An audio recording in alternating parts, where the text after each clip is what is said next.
नमस्कार मित्रों, जय हिंद जय भारत। मैं हूं कर्मरा सिजाल और फ्यूचर इन डिफेंस एकेडमी में आप सभी का हार्दिक स्वागत करता हूं। और हाँ, मैंने लास्ट वीडियो में आपको जो 20 क्वेश्चन थे उसमें से 2 क्वेश्चन आपको करने का कहा था और मैं उस 2 क्वेश्चन को यहीं इस वीडियो में आपको पूछूंगा और उसके आंसर मुझे कॉमेंट सेक्शन में चाहिए। ठीक है, तो देखो ये क्वेश्चन ये रहे कि फर्स्ट ऑफ कौन सा न्यूट्रॉन की खोज किसने की थी। ओके, एक ये क्वेश्चन। और दूसरा क्वेश्चन है कि दो द्रवों के बीच का घनत्व किसके द्वारा मापा जा सकता है। ठीक है, देखो ये 2 क्वेश्चन ये रहे, इसका आंसर मुझे कमेंट सेक्शन में चाहिए। तो चलिए शुरू करते हैं आज का सेशन। और इस सेशन में 30 क्वेश्चन हो गए जो आर्मी रिलेटेड, जो नेवी और एयरफोर्स के रिलेटेड, जो मोस्ट IMP जो 30 क्वेश्चन है जो एक बार एग्जाम में आ गए उसको हम कवर अप करेंगे। ठीक है, तो चलिए शुरू करते हैं। देखो फर्स्ट क्वेश्चन ये रहा आपके सामने कि क्या है द बर्नौलीज थ्योरम। इस बर्नौली का प्रमेय क्या है, तो इसमें आंसर क्या आएगा, एनर्जी कंजर्वेशन। ओके, क्या आएगा, एनर्जी कंजर्वेशन, ऊर्जा संरक्षण। ओके, देखो और बर्नौली का फॉर्मूला भी जान लीजिए। बर्नौली का फॉर्मूला क्या है, P + 1/2 ρ v² plus ρ g h is equal to constant आना चाहिए। ये फॉर्मूला बर्नौली का है। ठीक है, तो चलो अब नेक्स्ट वन क्वेश्चन कि which of the following colours has the maximum energy. निम्नलिखित में से कौन सा रंग अधिकतम ऊर्जा देता है। ओके, अधिकतम ऊर्जा रखता है, तो इसमें से कौन सा आएगा, बैंगनी, विकास। Okay, clear. तो चलो next one question, solar radiation is measured by. Solar विकिरण किसके द्वारा मापा जाता है, जो सौर ऊर्जा के विकिरण है उसको किसके द्वारा मापा जा सकता है। ठीक है, उसका आंसर क्या आएगा, पायरोमीटर। ओके, क्लियर है। अब नेक्स्ट वन देखो, x ray waves invented by. X ray का आविष्कार किसने किया था। अब यहाँ पर ऑप्शन है हॉकिंग्स, रोन्टजन, मार्कोनी, बकल। इसमें से आंसर क्या आएगा, सर रोन्टजन ने एक्सरे का आविष्कार किया था।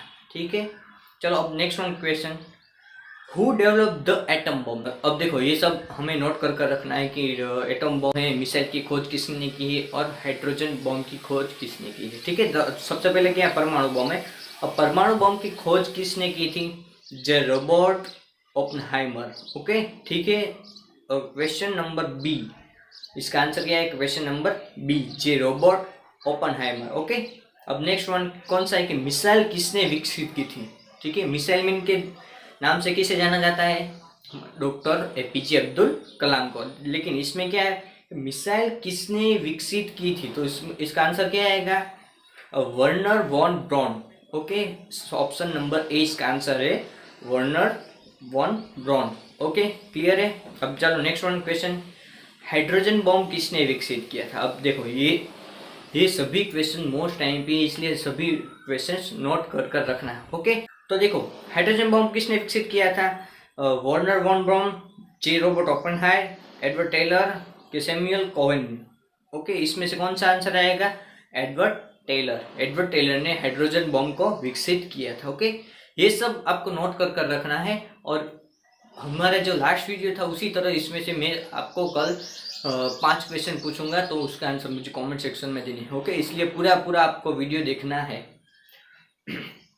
Next one, who was the inventor of scooter. Scooter का आविष्कार किसने किया था। देखो इसका आंसर क्या होगा, विम ओबेटर।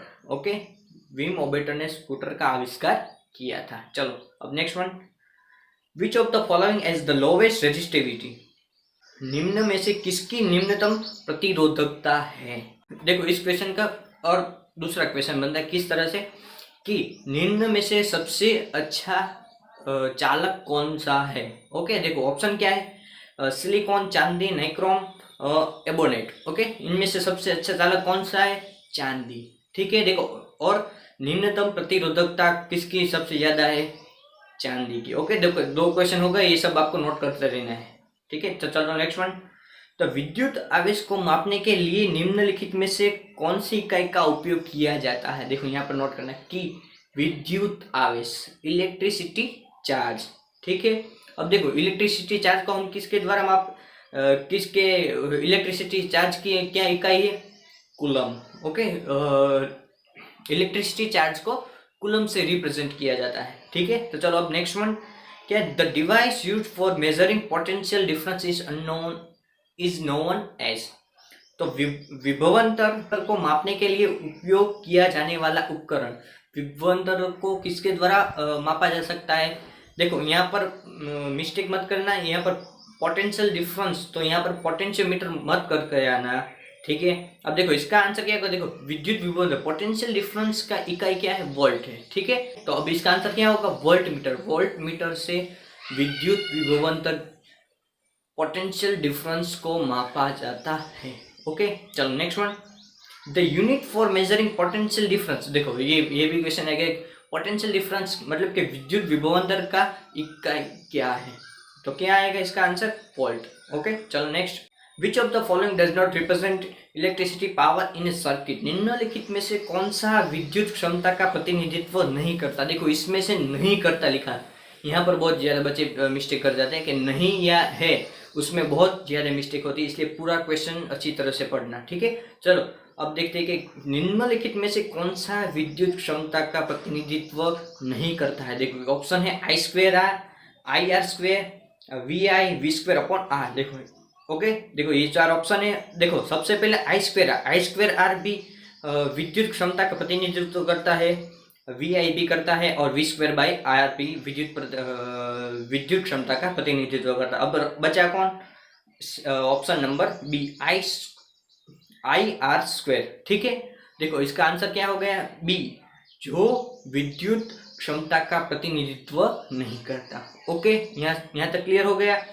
और हाँ, कोई भी आपको डाउट हो, अगर कोई क्वेश्चन आपको समझ में न आए तो पूरा का पूरा क्वेश्चन हमें कमेंट सेक्शन में डालना, और या फिर हमारे व्हाट्सएप ग्रुप पर आना, वहाँ से भी आप हमारा कांटेक्ट कर सकते हैं। तो हो सके उतना आपको आंसर देना और आपका डाउट सॉल्व करना, आपका डाउट सॉल्व करने की ट्राई करेंगे, ठीक है।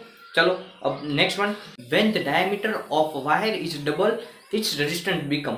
जब तार का व्यास दुगना हो जाता है तो इसका प्रतिरोध कितना हो जाएगा? ठीक है, ये हमारा क्वेश्चन है। ओके, तो देखो इसका आंसर क्या है? दुगना हो जाएगा, 4 गुना हो जाएगा, या फिर आधा हो जाएगा, या फिर 1/4 हो जाएगा। देखो ठीक है, तो ये स्क्वायर में रहता है, इसलिए देखो 2 का स्क्वायर क्या हो जाएगा? 4 हो जाएगा, और इसका प्रतिरोध क्या हो जाएगा? 1/4 हो जाएगा, जो 1/4 हो जाएगा, ठीक है। ओके, यहाँ पर क्लियर हो गया। अब चलो नेक्स्ट वन, कि what do you call the study of fungi. कवक के अध्ययन को क्या कहते हैं? कवक के अध्ययन को क्या कहते हैं? माइकोलॉजी, ठीक है। देखो अब यहाँ पर बायोलॉजी की क्वेश्चन भी आ सकते हैं, क्योंकि जनरल साइंस में सबको इंक्लूड कर दिया जाता है, ठीक है। अब देखो चलो नेक्स्ट वन, यहाँ पर पता चल गया कि कवक के अध्ययन को क्या कहते हैं? माइकोलॉजी, ठीक है। अब चलो next one, gas filled with LPG to detect any leakage. किसी भी रिसाव का पता लगाने के लिए एलपीजी में भरी गैस क्या होती है? इथाइल मरकैप्टन होती है, मिथाइल मरकैप्टन होती है, इथेन मरकैप्टन होती है, या फिर मिथेन मरकैप्टन होती है, ठीक है। देखो इसमें से कौन सा आंसर आएगा? इथाइल मरकैप्टन, ठीक है। देखो अब यहाँ पर इथाइल मरकैप्टन आपके पास आंसर है नहीं, तो इसका दूसरा नाम क्या है? इथेन इथियोल, ठीक है। क्या है? इथेन इथियोल। ओके, क्लियर है यहाँ तक का। अब चलो next one, lightest gas which is filled in balloon. गुब्बारे में भरी जाने वाली सबसे हल्की गैस कौन सी है? ठीक है, देखो हाइड्रोजन है, नाइट्रोजन, हीलियम, या फिर ऑक्सीजन, इनमें से कौन सी आएगी? हीलियम आएगी, ठीक है। देखो हाइड्रोजन क्या है? एक विस्फोटक गैस है, इसलिए गुब्बारे में ज़्यादातर भरा नहीं जाता। अब देखो लिथियम हल्की भी गैस है, ठीक है। देखो इसलिए क्या आएगा? लिथियम आएगा। ओके, यहाँ पर इसका आंसर क्या आ जाएगा? लिथियम। चलो नेक्स्ट वन क्या है कि gamma rays were discovered by. Gamma किरणें किसके द्वारा खोजी गई? यहाँ पर देखो, यहाँ पर आपको अगर गामा के बारे में डीप में पढ़ा हो तो क्या आएगा? देखो हेनरी बेक्वेरेल, पॉल विलार्ड या रदरफोर्ड। देखो इन तीनों के बारे में भी गामा से कुछ न कुछ अटैच है। हेनरी बेक्वेरेल ने बहुत बातें गामा के बारे में नहीं की थी, इसलिए उसको डिस्क्राइब पूरा नहीं किया था हेनरी बेक्वेरेल ने, इसलिए वो हेनरी बेक्वेरेल नहीं आएगा। अब देखो रदरफोर्ड ने, याद रखना एक और क्वेश्चन हो जाएगा यहाँ पर, रदरफोर्ड ने गामा नाम दिया है इस किरण को, इस रेज को गामा नाम किसने दिया है? रदरफोर्ड ने, ठीक है। अब देखो इसका आंसर क्या आएगा? गामा किरण किसके द्वारा खोजी गई, तो इसका आंसर क्या आएगा? पॉल विलार्ड, ठीक है। तीनों के बारे में कंफ्यूजन क्लियर हो गया। अब देखो नेक्स्ट वन क्या आएगा? Chemical formula of producer gas के रासायनिक सूत्र कौन सा है? CO plus N2। CO plus N2 किसका रासायनिक फॉर्मूला? प्रोड्यूसर गैस का। ठीक है, क्लियर हो गया। अगर आपको वाटर गैस या फिर जलवायु आए एग्जाम में तो उसका फॉर्मूला क्या होगा? CO plus H2। ठीक है, यहाँ तक क्लियर हो गया। यहाँ पर 2 क्वेश्चन हो गए। ठीक है, चलो नेक्स्ट वन क्या है? The lightest element of a periodic table, आवर्त सारणी का सबसे हल्का तत्व कौन सा है? तो आपको मालूम ही है सबसे हल्का तत्व कौन सा आएगा? लिथियम। ठीक है, चलो next one, the hardest element of the periodic table, सबसे कठोर तत्व आवर्त सारणी में सबसे कठोर तत्व कौन सा है? तो इसमें क्या आएगा? अपर रूप है जो कार्बन का, क्या आएगा? हीरा, डायमंड। ओके, चलो next one, the phenomena of electromagnetism was first explain by, electromagnetism की घटना को सबसे पहले किसने समझाया था? इसका आंसर क्या आएगा? ऑस्टेन। ओके, इसका आंसर क्या आएगा? Question number C, Austen. चलो next one, the father of vaccination, टीकाकरण का जनक किसे कहा जाता है? तो इसका आंसर क्या आएगा? Question number A, Edward Jenner को टीकाकरण के जनक कहा जाता है। ठीक है, चलो next one, therm is unit of, therm किसकी इकाई? तो इसका आंसर क्या है? उष्मा। क्यों? देखो थर्मोमीटर है, थर्मोमीटर को हम किस लिए यूज करते हैं? किसी भी बॉडी को टेम्परेचर, जो उष्मा, जो हीट है, किसी भी बॉडी की हीट को मापने के लिए क्या है? थर्मोमीटर यूज करते हैं। इसलिए देखो थर्म की इकाई क्या हो गई? हीट, उष्मा। ओके, चलो नेक्स्ट वन क्या है? The unit of Planck's constant, Planck नियतांक की इकाई क्या है? तो इसका आंसर क्या आएगा? Joule second. ओके, चलो next one, relative humidity is expressed in terms of, सापेक्षिक आर्द्रता को किस रूप में व्यक्त किया जाता है? देखो ज़्यादातर हम मोबाइल फ़ोन यूज़ करते होगा। देखो मोबाइल फ़ोन में जो वेदर का रिपोर्ट आता है, देखो उसमें आप चेक करेंगे तो ह्यूमिडिटी परसेंटेज में, देखो ह्यूमिडिटी 35% है या फिर 40% है, इसलिए इस तरह से आपको ह्यूमिडिटी परसेंटेज में आएगी। इसका आंसर क्या हो जाएगा? कि सापेक्षिक आर्द्रता को किस रूप में व्यक्त किया जाता है? तो इसका आंसर आ जाएगा प्रतिशत में। ओके, और हमने लास्ट वीडियो में भी एक क्वेश्चन डाला था कि सापेक्षिक आर्द्रता को किसके द्वारा मापा जाता है? तो इसका आंसर क्या आ जाएगा? हाइग्रोमीटर। ओके, कंफ्यूज मत होना।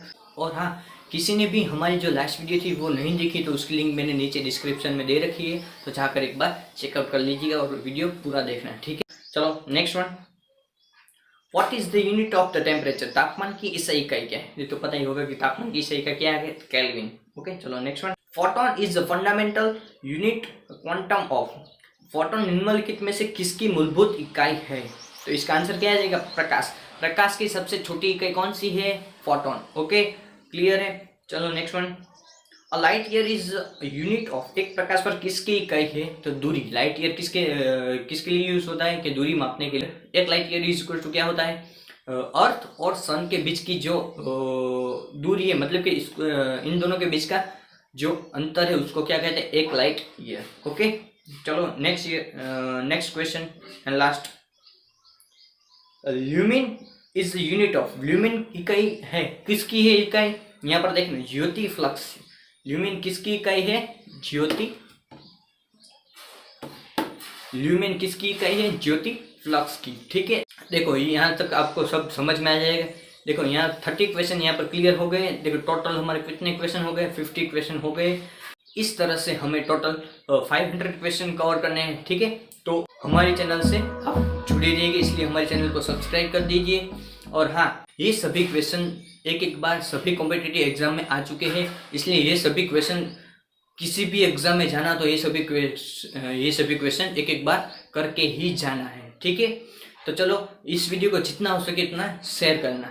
ओके, तो चलो मिलते हैं हम नेक्स्ट वीडियो में। तब तक की घर रहो, सुरक्षित रहो, और हाँ, हमारे चैनल को लाइक, शेयर एंड सब्सक्राइब करना भूलना मत। जय हिंद, जय भारत।